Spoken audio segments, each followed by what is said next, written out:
जय हिंद बच्चों। चलिए स्टार्ट करते हैं हमारी आज की क्लास। और आज मैंने ग्रुप में बच्चों से कुछ बहुत बेसिक डाउट्स पूछे थे एक्सरसाइज 5.3 के।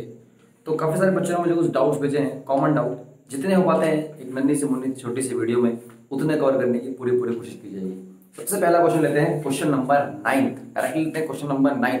इससे पहले के जो क्वेश्चन है वो कंपैरेटिवली इजी हैं। स्टिल अगर उसमें आपको फिर भी कोई डाउट होता है आप मेरे को भेजिए। क्वेश्चन नंबर 9 मैं इसलिए ले रहा हूँ क्योंकि मुझे यहीं से जो डाउट मुझे मिले हैं उसमें पहला क्वेश्चन मुझे क्वेश्चन नंबर 9 ही मिला है।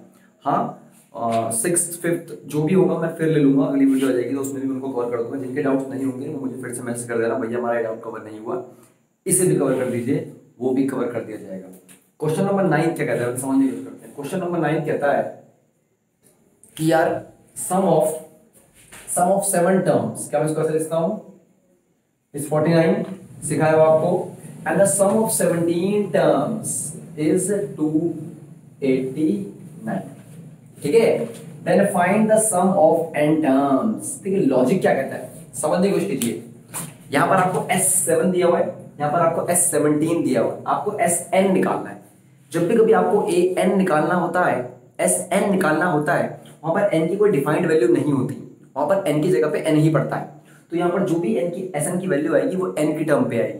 अब देखिए आंसर पता है ऐसे निकाल दूंगा। देखिए ध्यान से, ये कितना है 7, ये कितना है 49, मतलब 7 का स्क्वायर, जो n है n का स्क्वायर, 7 हुआ 7 का स्क्वायर, ये कितना है 17, तो सम कितना है 17 का स्क्वायर यानी कि 289।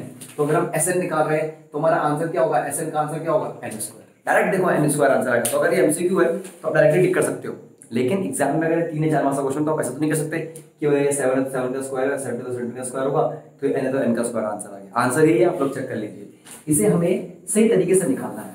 ठीक है, कैसे करेंगे देखिए, पहले हम S7 की क्वेश्चन बनाएंगे। S7 क्या होता है, पहले एक बार फॉर्मूला पक्का लिखना है। जब भी कभी क्वेश्चन करना स्टार्ट कर रहे हो, n/2 2a plus n-1 into d, एक बार फॉर्मूला पक्का अप्लाई करना है हमेशा, हैबिट बनाओगे। तो 7 n/2 2a plus n-1 into d, इसकी वैल्यू कितनी है 49। 49 is equals to 7/2 2a plus 6d, ये 7 से कट जाएगा तो कितना जाएगा बोलिए यार, 14 is equals to 2a plus 6d। Equation number 1 बन गई। ठीक है, बोलो बन गई, बन गई नहीं बन गई, बन गई है ना। सेम तरीके से ये तो मैंने किससे बनाई है, पहले वाले से इक्वेशन बनाई है। ठीक है, जो इक्वेशन बन गई है उसको हम लोग रिमेंबर रखेंगे। तो ऐसे ही आप किससे इक्वेशन बना सकते हैं,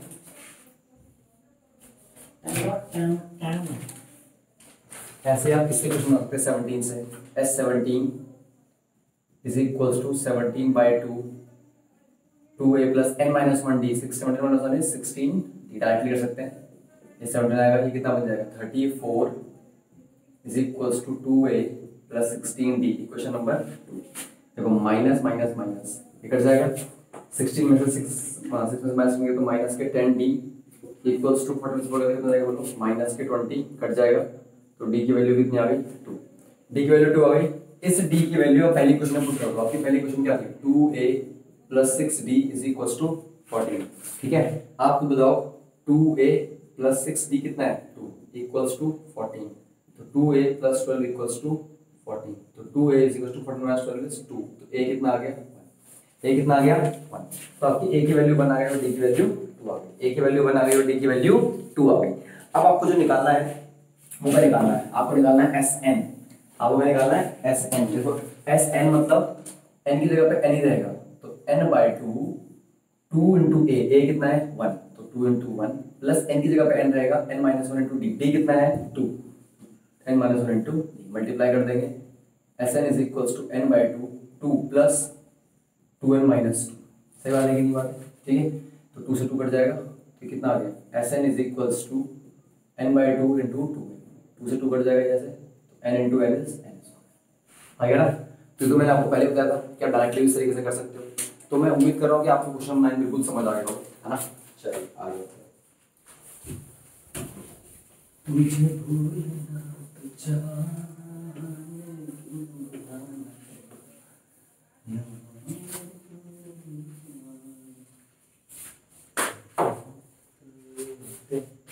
अगला क्वेश्चन,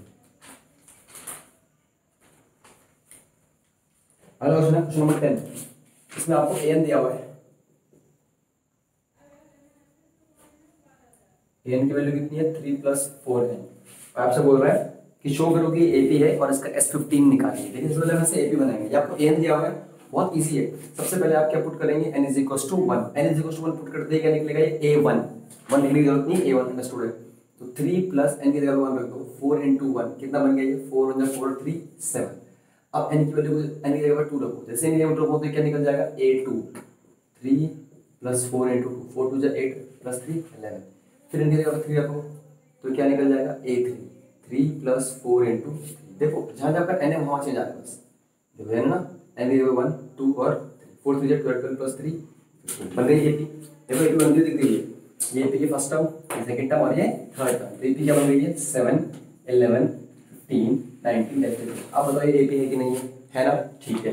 इसमें a कितना है 7, इसमें d कितना है 4। क्या अब आप S15 नहीं निकाल सकते, डायरेक्ट फॉर्मूला आएंगे, 15/2 2a + 15 - 1 × d यानी कि 14 × d। a की वैल्यू 7 हो तो d की वैल्यू 4 हो तो सॉल्व कर दो, आंसर निकल जाएगा। ठीक है, तो उम्मीद कर रहा हूँ कि ऐसे ही बिल्कुल बिल्कुल एग्जैक्टली सेम जिस तरह से मैं ये कर रहा हूँ, इसका एक और पार्ट है, इसका एक और पार्ट है, पार्ट 2 खुद करिएगा, है ना। मतलब का उसमें कहीं प्लस माइनस हो, उसकी एपी अलग बनेगी।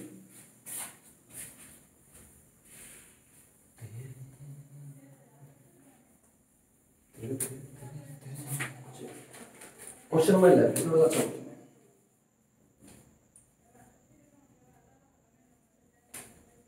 देखो यार, इस क्वेश्चन को समझने की लॉजिक है। इस क्वेश्चन को मैंने क्लास में कराया, तो मैंने बच्चों को दो टाइप से इसमें हेल्प करने की कोशिश करी। आपको भी एक ही टाइप से कराता हूँ, एक और टाइप से क्लास होगी तो आप लोग मेरे से पूछना, मैं आपको याद दिलाना, मैं वो करा दूंगा।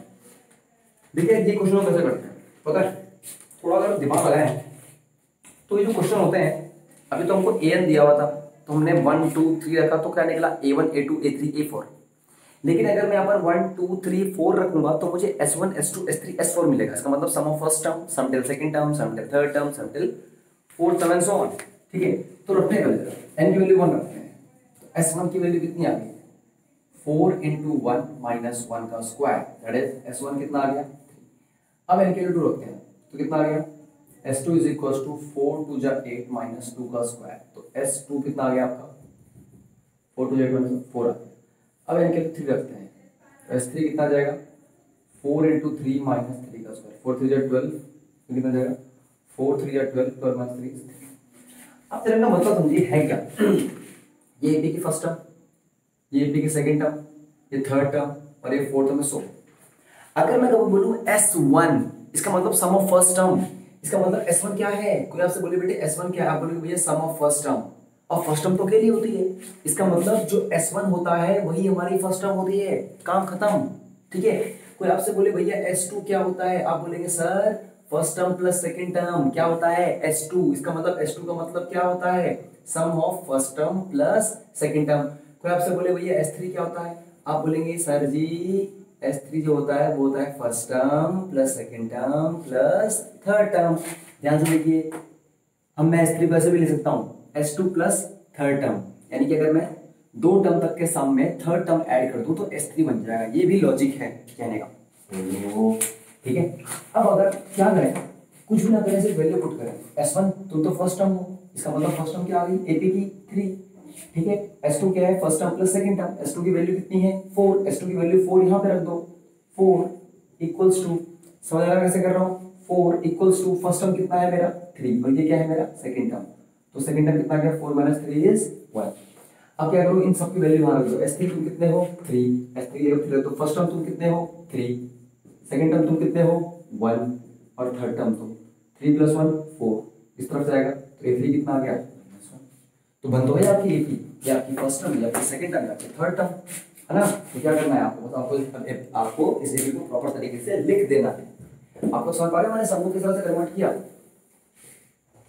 हाँ, तो फर्स्ट टर्म क्या बन गई 3, फिर क्या बन गई 1, फिर क्या बन गई -2, देखो डिक्रीज हो रही है। तो a की वैल्यू कितनी है 3 और d की वैल्यू कितनी है -2, देखो डिक्रीजिंग होती है। ठीक है, तो आपको जो भी बोला हुआ है इसमें आपको निकाल सकते हैं, क्या बोला हुआ है मैं एक बार देख लेता हूँ, मैं से रैंडम निकाला। आपको S2 निकालना है तो S2 तो हम पहले निकाल चुके हैं, S2 की वैल्यू डायरेक्ट निकाल चुके हैं पहले, जो कि हमारे मेरे ख्याल से 4 आ रही थी। A2 सेकंड टर्म को निकालनी है, वो भी हम निकाल चुके हैं 1 है। फिर हमें क्या निकालना है A3 थर्ड टर्म, ये भी हम निकाल चुके हैं -1। फिर हमें A10 निकालना है, तो 8n क्या होता है a प्लस 9d, a कितना है 3 plus 9 into minus 2, 3 plus minus के 18 तो कितना देगा माइनस के 15। लास्ट में क्या निकालना है an क्या होगा a plus n minus 1 into D. an निकालना है ना, तो n की जगह पे n रहने देंगे, बाकी सारी वैल्यू पुट कर देंगे। तो an अच्छा रहेगा, a कितना है 3 प्लस n माइनस 1, b कितना है माइनस के 2, an कितना होगा 3 माइनस के 2n माइनस माइनस प्लस के 2, तो an कितना देगा आपका 3 प्लस 2 5 माइनस 2, ये आपका a है। समझ आ रहा है? तो उम्मीद कर रहा हूँ कि आपको मैं किस तरह से क्वेश्चन कर रहा हूँ समझ आ रहा हूँ, बहुत इजी वे में मैंने क्वेश्चन लिए। ठीक है, एक और क्वेश्चन है, ये सर क्वेश्चन नंबर 16 है, 17 नंबर एग्जैक्टली है नहीं, बट मुझे इतना पता है कि प्राइस वाला क्वेश्चन है। ठीक है, तो इस क्वेश्चन में कह रहा है कि amount of ₹700 is to be divided among 7 students. हमने 7 बच्चों को प्राइस दिए और हर एक प्राइस अपने पिछले वाले प्राइस से 20-20 रुपए कम है। ठीक है, तो आपको हर एक प्राइस की जो है वो अमाउंट निकालनी है। क्या निकालनी है आपको? हर एक प्राइस की अमाउंट निकालनी है।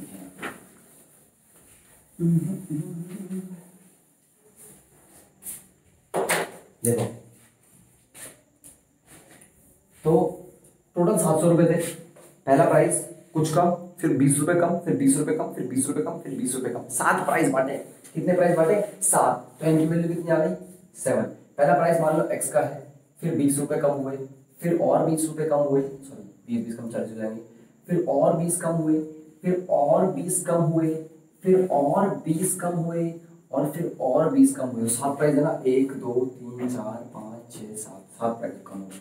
ठीक है, इस तरह हम 7 प्राइस निकाल सकते हैं। तो आप बताइए यहाँ से मेरी a की वैल्यू कितनी है? फर्स्ट टर्म मैंने क्या मानी है? फर्स्ट टर्म मेरी क्या है x, मेरा d कितना है -20, तो डिक्रीज हो रहा है। आप निकाल सकते हैं वैल्यू, आप जब खुद निकालेंगे क्या आएगा x -20 और माइनस के x से x कट गया d, x से x कट गया d कितना आ गया माइनस के 20, तो d आपका -20 ही आएगा। आपको n जो टर्म दिया और आपको S7 दिया हुआ है, कितने रुपए आपके पास 700 रुपए, तो बस सबका फॉर्मूला लगा दो, Sn is equals to n upon 2 2a plus n minus 1 into d। Sn कितना है S7 7/2 2a यानी कि 2x plus n minus 1, n कितना है 7 यानी कि 6, d कितना है माइनस के 20, तो ये कितना मिल जाएगा? Sn में आपको 700 दिया हुआ है, 700 is equals to 7/2 2x की जगह 2x की जगह माइनस के 1, ठीक है, ये कट जाएगा 100 मल्टीप्लाई होगा कितना बनेगा 200, ठीक है, ऐड हो जाएगा प्लस 120 इक्वल्स टू 2x, तो x की वैल्यू कितनी आ गई मेरे ख्याल से 160, 320 x की वैल्यू कितनी आ गई 160। इसका मतलब आपका जो फर्स्ट प्राइस है वो कितने रुपए का है? सबसे पहले बच्चे को मिलेगा जो नाम वो है 160 रुपए का, फिर उससे 20 कम 140 120, फिर 100, 160 कम हो गया, फिर और कम करो 180 180 180, फिर और कम करो 100 कम करो 60 40, ये है वो 7 का। तो फर्स्ट आने वाले को ये मिलेगा, लास्ट आने वाले को ये। समझ आया? ठीक है, तो हो सकता है अभी आपके स्टिल 4-5 डाउट या 5-6 डाउट आपके और बच सकते हैं, तो आप ग्रुप में पूछिए, कोई दिक्कत की बात नहीं है, आपको सारे डाउट्स आपके बताए जाएंगे। तब तक के लिए जय हिंद।